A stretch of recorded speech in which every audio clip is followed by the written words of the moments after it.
Hey, what's up, family? This is Jay, and if you are new to my channel, which you probably are, because I almost never come on here and do any posts, or at least not until now. Every year, like I have found myself saying, "Hey, I'm gonna go on and just give a little bit of encouragement, or talk about an issue or something, do something to reach out and help somebody."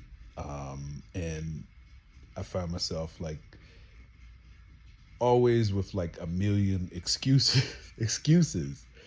It's like, well, I got to do this, I got to do that, or I got to get equipment, or I have to, tighten up my beard.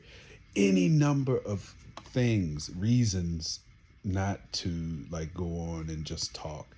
And I'm a teacher, so like that's pretty much what I do. I talk to students and stuff like that. But anyway, I'm here today just to give a little bit of encouragement. There's so many things going on in the world. People are being exposed. People are being like taken down a peg, so to speak. And we're all watching and hearing and commenting, and some of our so-called heroes, people we look up to, or at least admire, or maybe envy, or whatever, they're having the rugs pulled from under their deal. And it's an interesting time right now in the world. It's also a time when many of us feel a lot of fear, a lot of anxiety, uncertainty. And what I'm finding, at least for myself, that is amazingly helpful is something that I learned 15, 16 years ago from a man named Dr.Delbertblair. If you're not familiar with him, he's probably got like a zillion videos on YouTube. But when I was living in Georgia, like I said, years ago now, excuse me, I had the opportunity to meet him one night when I went to hear him speak. Actually, took him out to dinner with my wife. And of course, I wanted to ask him advice. He's a metaphysician, or he was a metaphysician and an author and speaker. And I had all these questions prepared to ask him about what to do, with my life and decisions and all this kind of stuff. And even though it was years ago, things were just like they are now. Upheaval, and people are going through all kinds of different situations. And I think at the time, personally, I had a lot of questions about things, and I still do. I think maybe we all do. But what he said to me was to go within. Every question that I had to ask him, and I had all, written these things down, and, I was like, I'm going to find out. I'm going to finally get a chance to talk to someone who's pretty legendary. And I felt like he could at least give me some good advice, And he listened to me, and he heard, all of my thoughts and questions and concerns. And he basically said, just go within. And I said, oh, okay, I appreciate that. Yeah, I'm going to do that. I didn't know what that meant fully. I felt like I did at the time. And I'm still learning that now, what it means to go within. But I certainly have a better understanding today than I did years ago about going within, and why he would say something like that, instead of referring me to a book or go listen to this person or do this or do that or join some cause, whatever. But he said, just go within. And I tried that, going within. I prayed. I fasted. I was in the church for a number of years and studied the Bible and other texts. And even though what he said to me was a bit mysterious in a way, I mean, I think if someone says to you, hey, you got some issues or problems, go within. Most people think, okay, he's talking about introspection, examine yourself, see where you are in terms of if you need to change things. And I'm sure on some level that's what he meant. But today I understand it maybe a little deeper.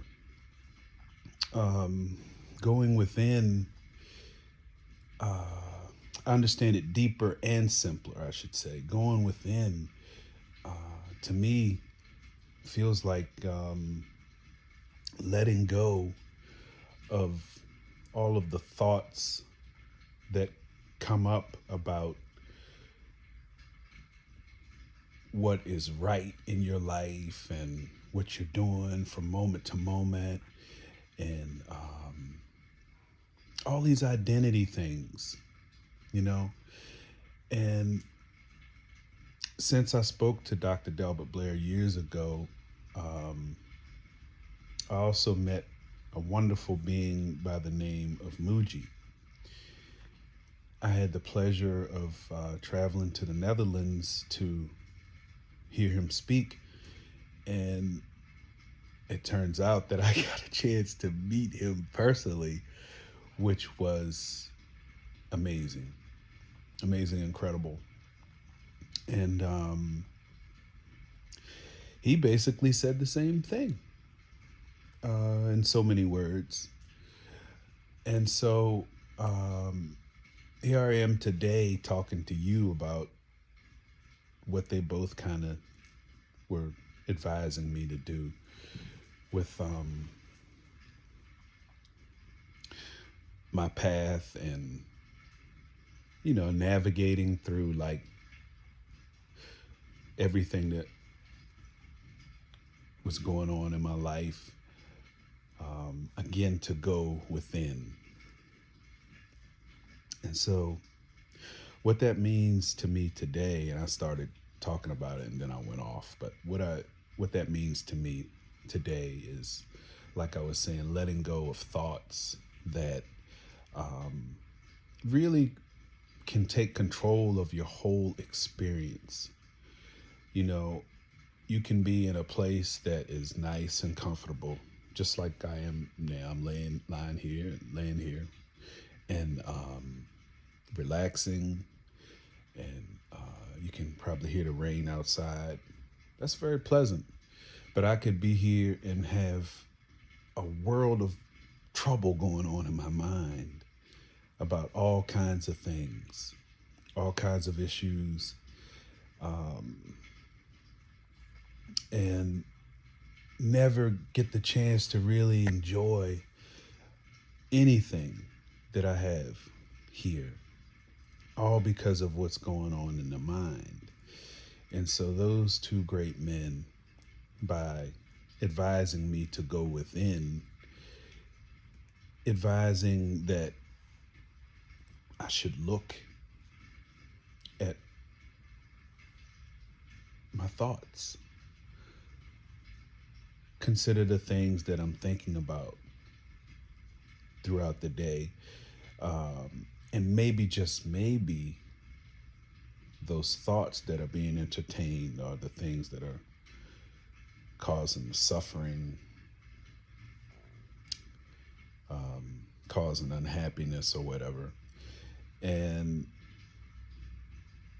so I did that, and I still do that today. I look at the things that I think about, because that is really what your life is all about your thoughts. It's like I said, you can be in a great environment, and if you are thinking thoughts that are unhappy, if you're thinking thoughts about what other people are saying or what other people are doing, you can feel really, really unhappy. And it can have nothing to do with your physical environment at all. Another scenario could be where you'd be in a terrible environment, completely uncomfortable, but you could be happy, you know. I remember going to see my Uncle Reggie in jail, or in prison actually, as a little boy. And all I heard about that place was, oh, it was, you never want to be there. You never want to go there. And, oh, we can't wait till, he gets out of that place. And as a little boy, when I got there, I was excited to see him. I was up half the night before, thinking about it. I couldn't wait to get there. And this is a place we were going to that nobody would want to go to stay. But because of the thoughts that I was thinking and my family were thinking, we were excited. We were looking forward to seeing someone we love. And the physical environment didn't matter, because in our minds, we weren't entertaining thoughts about having to stay there or having to deal with a life of being in that place, as he was.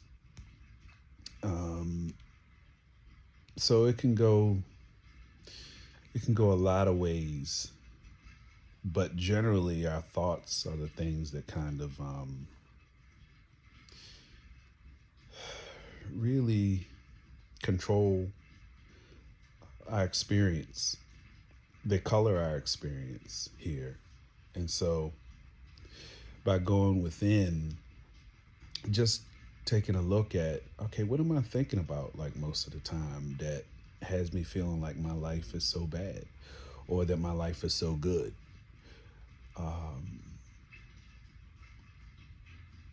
And so after understanding or having that understanding of thinking and saying, wait a minute, you mean I'm not my thoughts?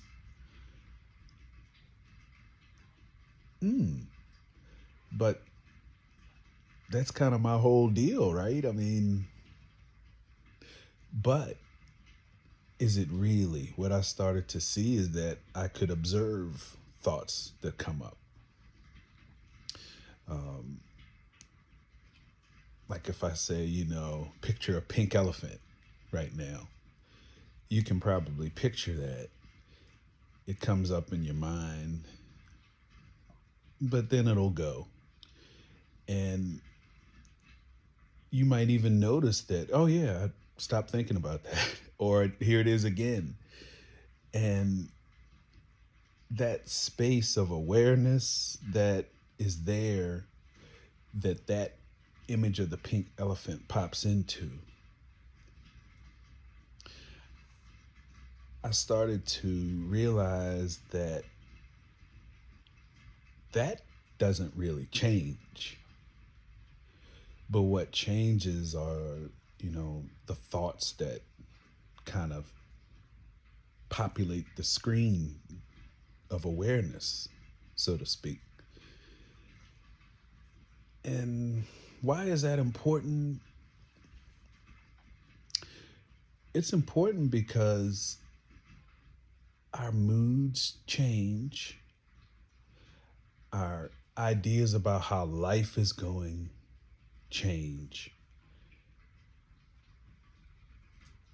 Our ideas,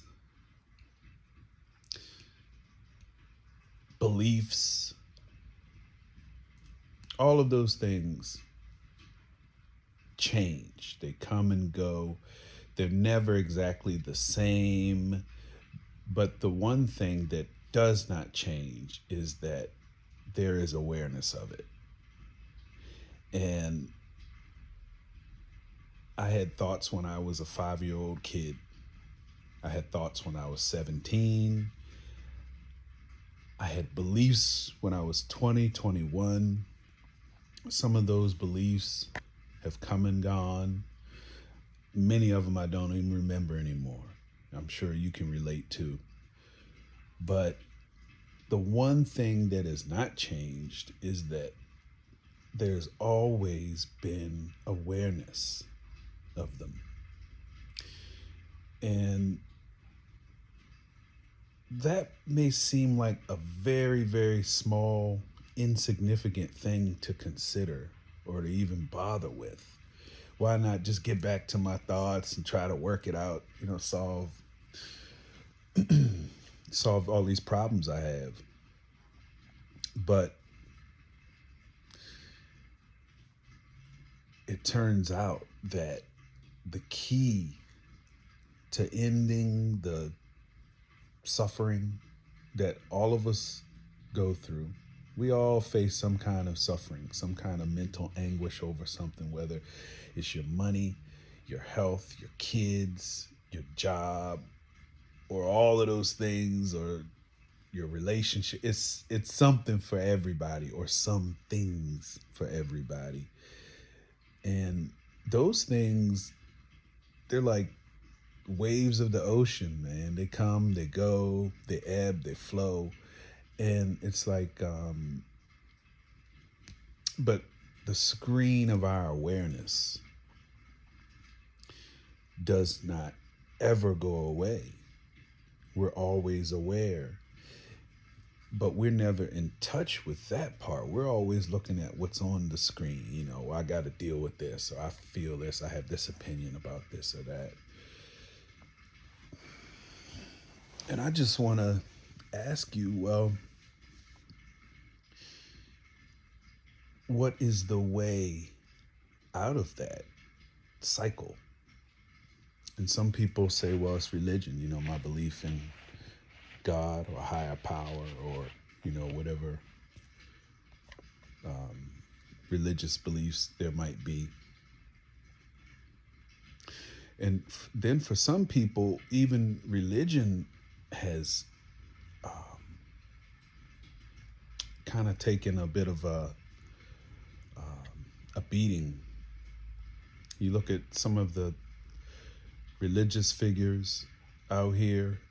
It's like every generation there are these great religious leaders who are charismatic, and without fail, by the end of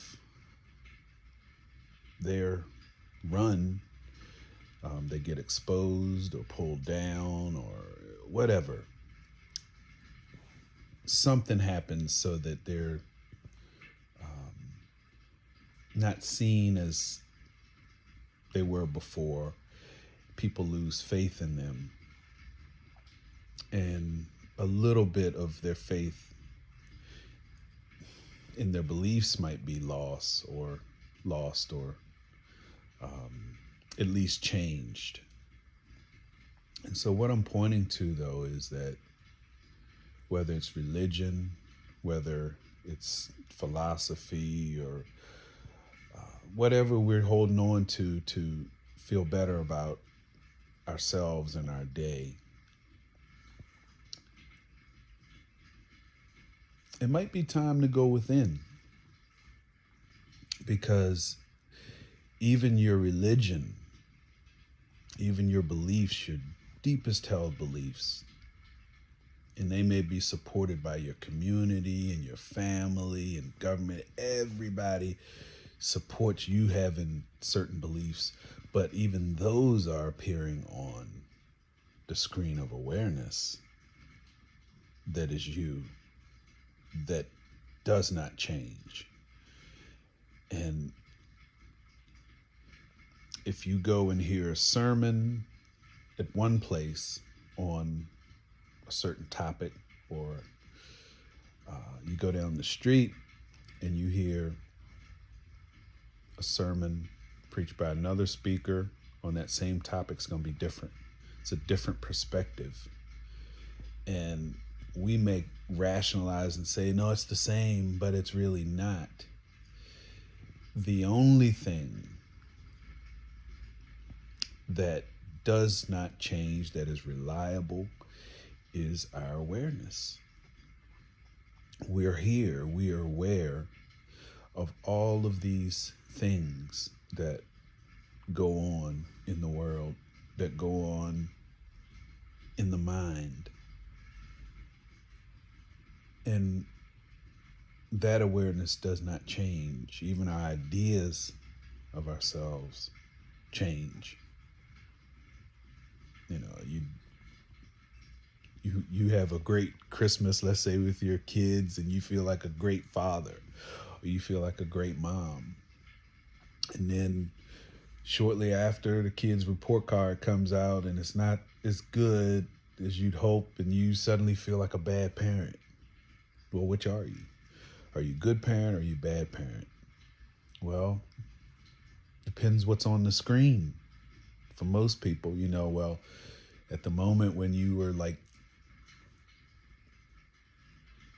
being this, great provider, giving out gifts during the holidays, you felt like an amazing parent. You were incredible. Yeah, I was knocking it out. I'm wonderful to my kids. But if they're not doing so well in school, then that idea of yourself changes. And what I'm saying is that is just an idea that changes because those grades go up. Oh, I'm back to, being a great parent again. But if you had to nail down, okay, wait, which one is you then? Are you the bad parent? Are you the good parent? Or, which? You say, well, I'm all of that. I'm both the good parent and the bad parent. Well, is it that, or is it really that you're aware of the thoughts that come up that kind of color your experience and the resulting emotions that you feel in your body, and you kind of become that at the time. If you've ever been angry, you've been in a situation where you're arguing with someone or whatever, that anger overtakes you and you can become something else, where someone you would never behave like in the office or at your church or wherever. But for a moment, if someone pushes the right buttons or, triggers you, you can become somebody that they have never seen before. Is that you? And you might say, well, I have the capacity for that. We all do. We can be pushed. But it's not you. We take responsibility for it. You do something bad enough, you're going to be punished. You get locked up, pay a fine or whatever, and you take on that responsibility. But even that comes and goes. Even as horrible as it might be, whatever could happen, God forbid, but that would come and go. That experience would come and go. Those feelings, those thoughts in the moment, and you would be able to remember it and say, yeah, this is what happened. I just snapped. I just went off on them, whatever. But even that would come and go. And maybe a year down the road, you could be feeling like a completely different person. And then I'm saying, still, which one are you? Are you the one who couldn't control their temper? Or are you the one today who feels wiser and more able to keep it together? I would say that you're neither of them.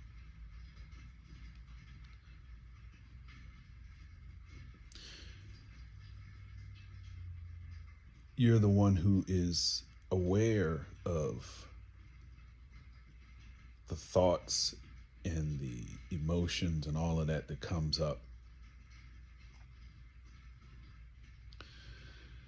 As a child, as a little boy or girl, could you predict that you would do some of the things that you've done in your life, good or bad? Maybe some of them you could say, yeah, I could see it, when I was a kid that I was going to do this or that. But you didn't know exactly how it was going to feel or be or require of you.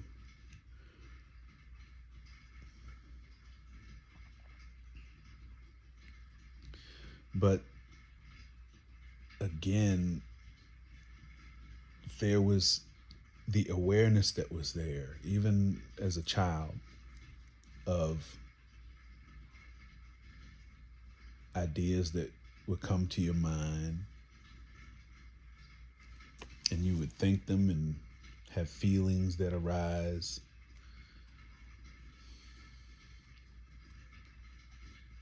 Same as you do now.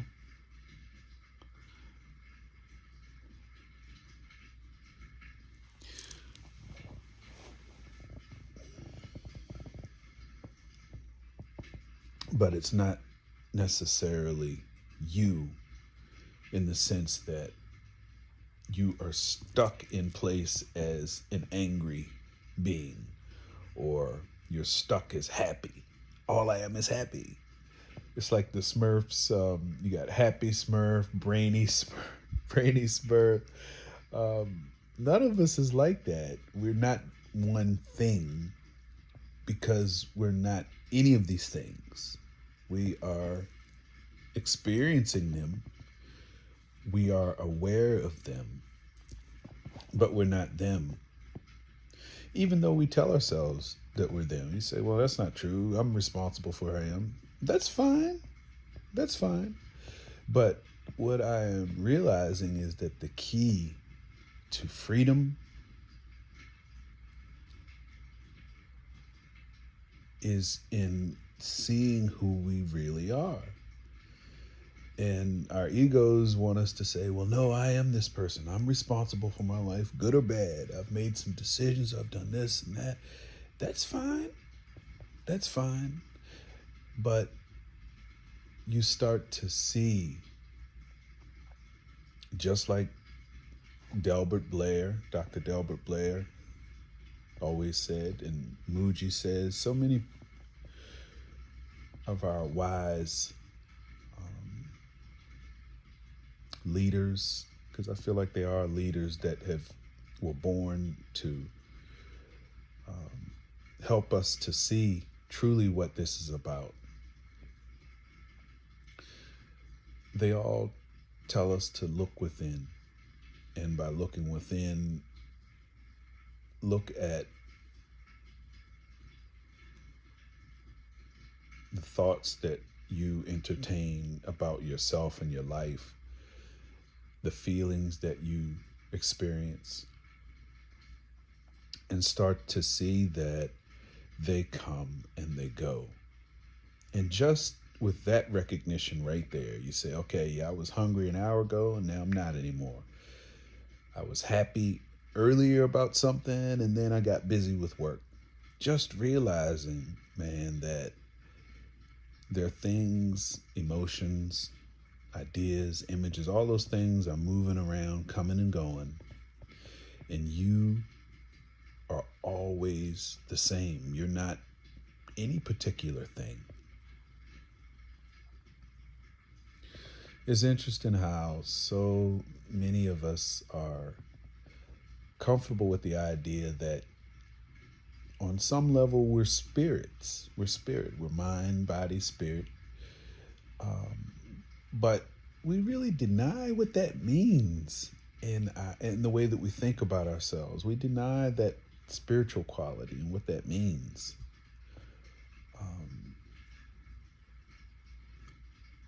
A spirit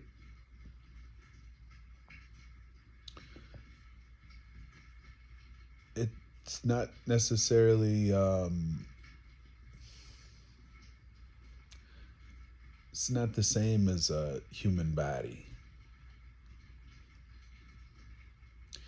or even a human mind.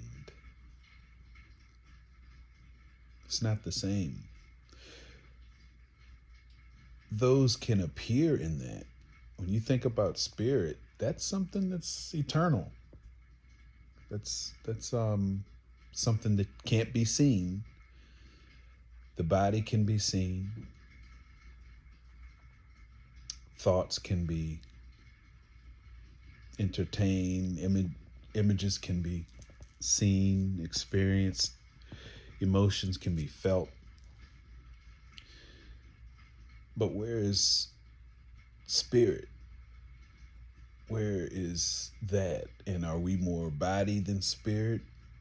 Or are we more spirit than body? Or is all of this appearing in something deeper? And is that something deeper the real us? Who we really are?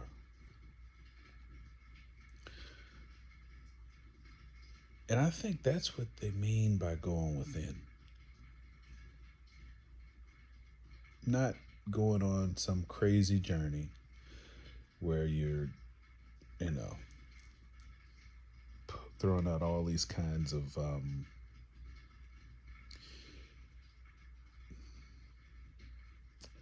weird projections and things, but just observing how you feel, what thoughts you're entertaining, how they come and go, how feelings come and go.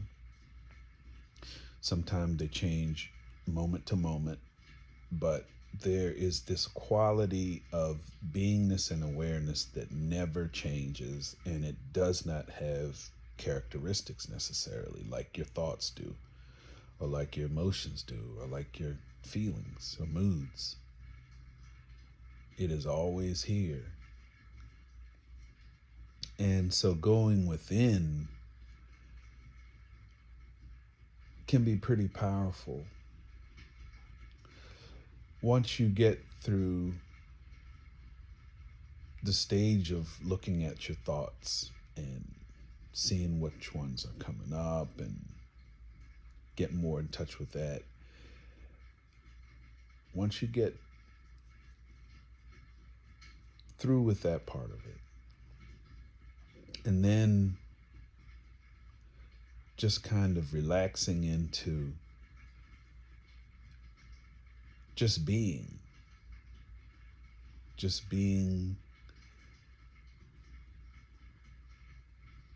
present with what is appearing on the screen, so to speak,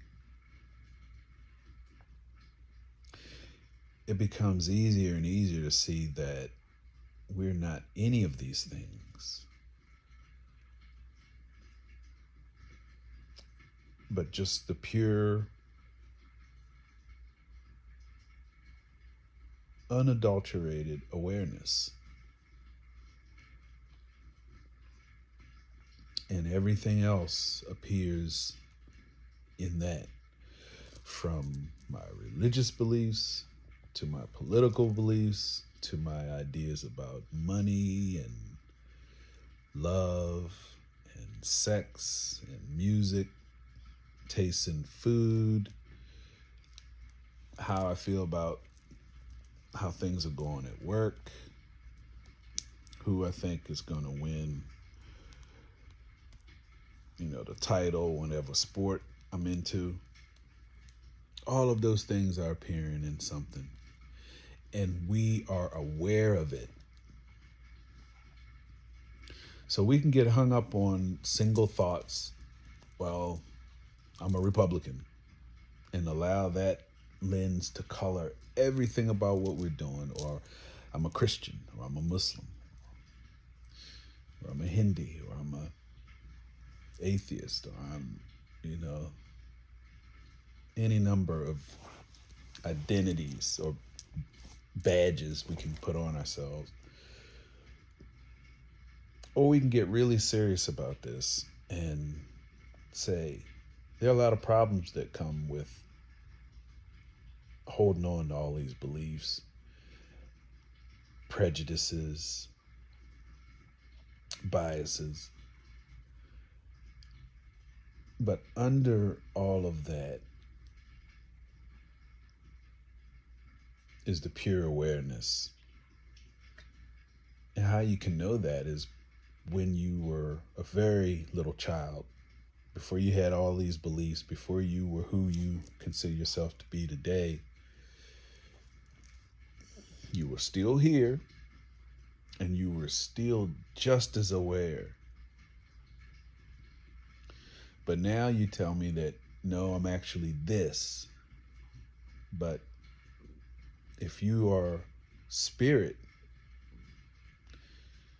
how can you be this as you are now as an adult or teenager or whatever age you are, but as a child, you had the same awareness you do now, but without all the lenses of beliefs, and you were still just as here as you are now.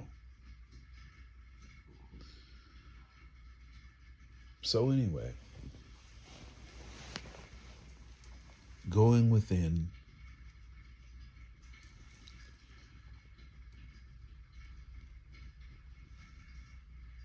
I have found to be super valuable on this journey. You find that you blame others less, you love them more. You blame yourself less. You judge yourself and others much less. And things still come up. You still feel triggered at times. But realizing that that comes and goes, and not shirking responsibility, but at the same time, I'm certainly not grabbing eternal responsibility if somebody pulls out in front of me and I feel like cursing them out. I realize that that emotion comes and goes. Those thoughts come and go. And 10 minutes later, when I'm on the phone with my son, I feel maybe like a good father. But when his rent is due and I'm trying to come up with cash, maybe I don't feel so much like a great dad. But then I get the cash and I feel great again. Oh, I'm a great father again. Those thoughts, feelings, they come and go. But that screen of awareness, the experiencing, just the pure experience in itself does not change. It's the same as when I was a little boy. Different thoughts, but same pure awareness. I was aware. You can't deny that. You've been aware, you've been awareness all of your life. You've even been aware of life itself. That's why this going within thing is powerful. Because the average person doesn't look at this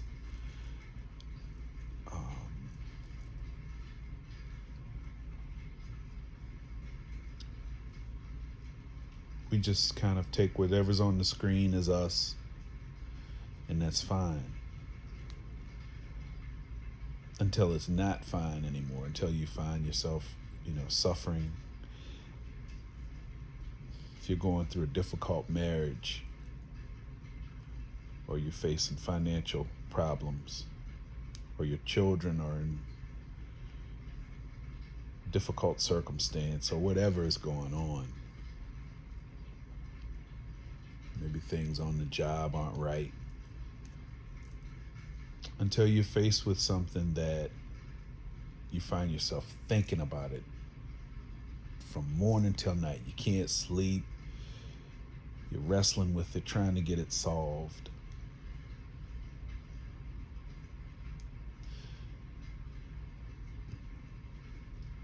that gets resolved, and then there's something else. And you say, wait a minute, stop. What am I going to do? So you go and talk to someone. And if they're wise, they don't point you to another set of beliefs that maybe are a little better than the ones you have, or they recognize that this is an eternal struggle.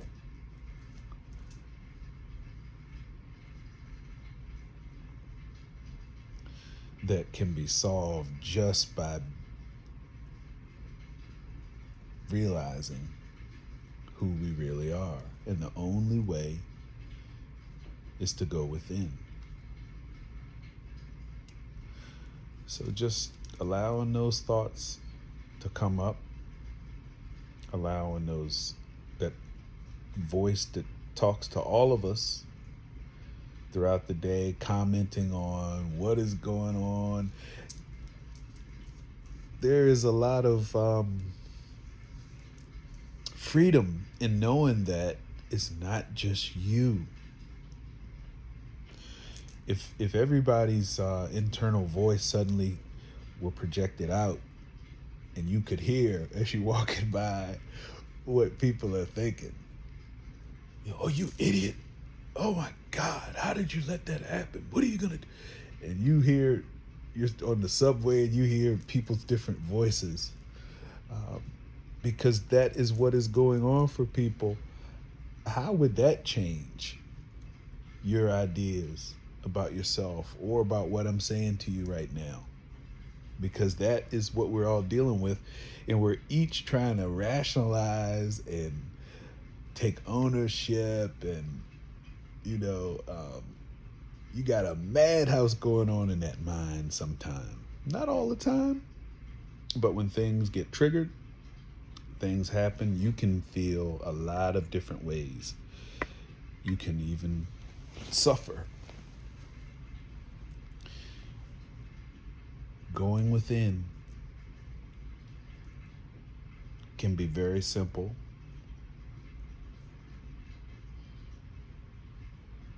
Just having a little quiet time where you start to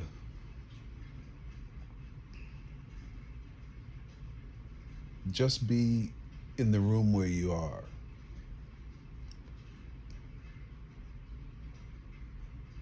Turn off the TV. Put down your phone. Put aside the iPad, magazine, book, whatever. And just be in the room where you are. If you're in a conversation, listen. Just listen to what's being said. Or if you are out in nature, just observe. Stay with that. Let your attention be there. If you're eating your meal, let your mind be on what you're doing. Let your thoughts be there. Don't think about what you got to do next, but just stay there with what you're doing.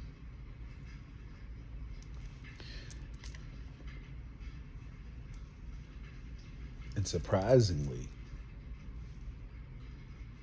that's the most powerful way to go within. Just being present. Just being here, just being present. That gives you a chance to let go of all those million thoughts that are running. I forget what the number was. Thousands of thoughts in a day. It's like tens of thousands of thoughts in a day for the average person. And most of them are negative. So you can keep going and say, oh, I got this. And a lot of times you don't got this. You got to do what my man Delbert said, go within.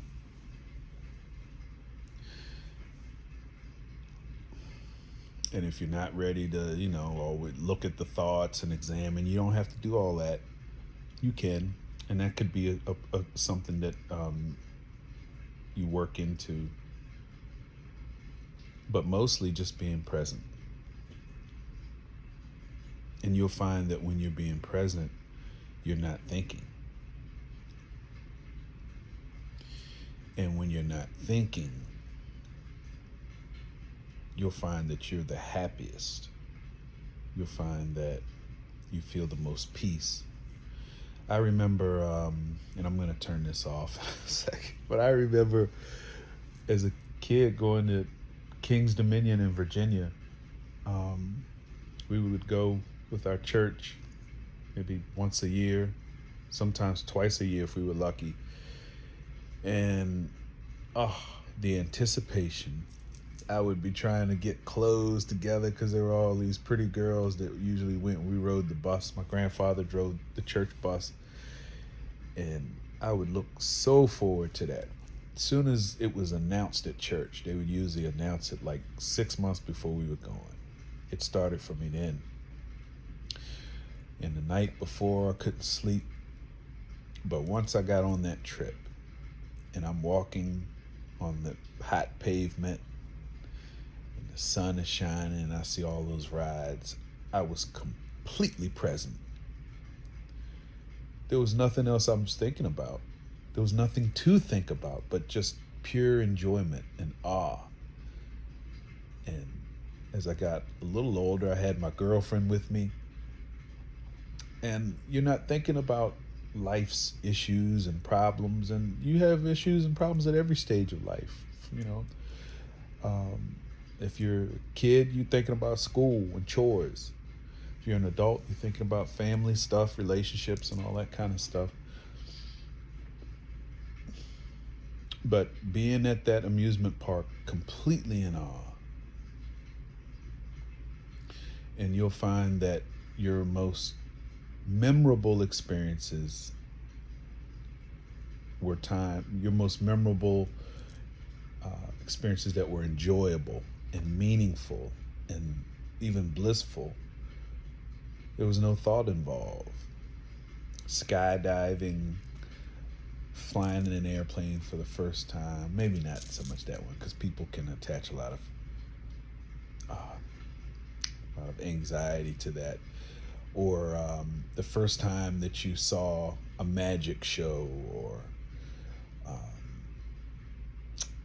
something spectacular, and you're in awe of it. Or you see a beautiful woman walking towards you, or a handsome gentleman walking, if you're a woman, towards you, in awe. There's no thought. Thought comes later. But for that moment, you are eternal again. You're off the time clock. It's just pure awareness. And then later the thoughts rush in and color it. But what I'm saying to you is, we in our nature are awareness. The thoughts, our skin color, our beliefs, our affiliations, the things we know, all of those things someday will be set aside.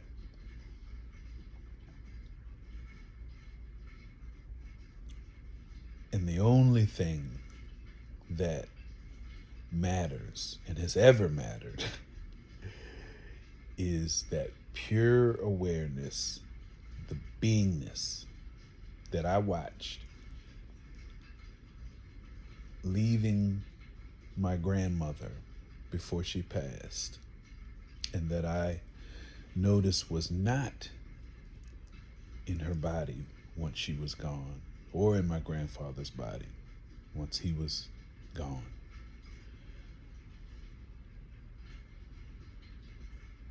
That pure beingness and pure awareness is the life force that is in each one of us, that is us, that is the God that is inside of us, that is us, all of us, each and every one of us.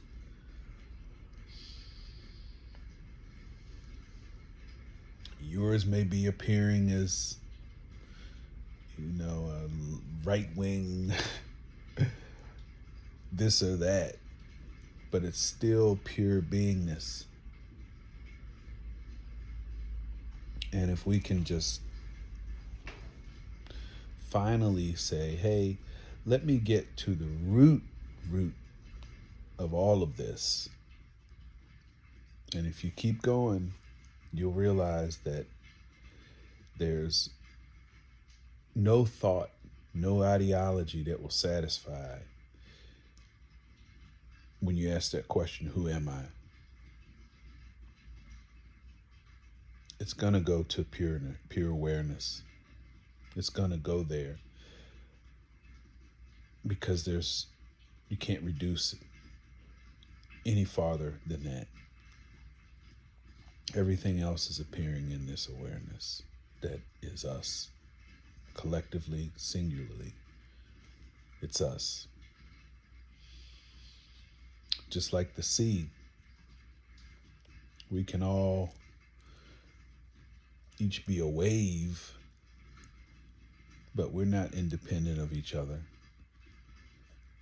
Even though those waves go up, and they can be amazing and spectacular, you're still a part of that body of water, still a part of the ocean.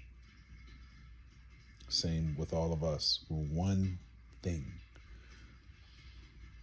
Awareness, beingness, and everything else that all those adjectives that we use to describe ourselves in this experience appear in that. Just like elements of a movie on a screen. I'll stop there. So if this has been encouraging to you, please drop a like. Blessings and love to you.